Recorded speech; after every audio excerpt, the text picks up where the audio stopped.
Well, I always accuse AEW of doing this, and since they did it in the WWE, I have to call them out on it also. We love Ilya. Ilya is great, right? We were digging Ilya.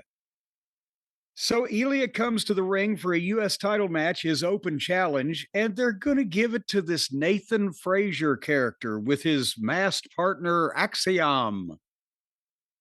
And I thought at first they were going to swerve it, and I was going to like it because Ciampa came out, blew right past those guys, got in the ring, and said, "You can't be serious. You're going to give this nerd," pointing to Frazier, a shot at the U.S. title.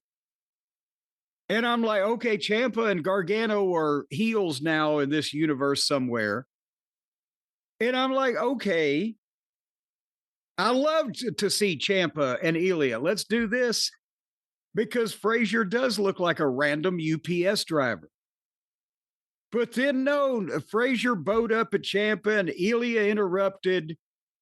The open challenges for everybody, but Nathan Frazier was here first, and he called Tommaso a jackass, and Tommaso left. And then now I'm thinking, Jesus Christ, we're going to have this match where they're going to do the same thing they do in AEW. This guy with no body, no tan, no charisma, no personality, a bad haircut, is going to be competitive with Ilya, the new U.S. champion, who can hang toe-to-toe with Gunther. And, well, 19 minutes later, including 2 3-minute breaks, they were still going.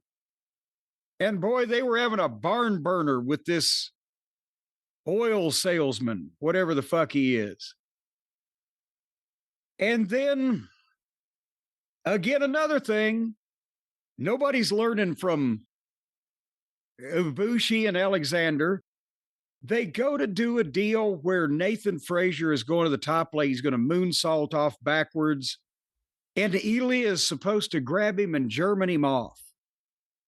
But they tried forever to set it up. And then at one point that Ilya was ready for it, but Frazier wasn't. So Frazier stopped him. Ilya got down, got back up. Then they go to do it. And their timing was off, and they fell in a heap, and Frazier almost landed on his fucking head. And Ilya covered him 2 count. I think, Jesus. And then Ilya powerbombed him and hit his forearm finish, 1, 2, 3. So the last minute of the match is supposed to be one of the most exciting minutes of the entire match, if not the most.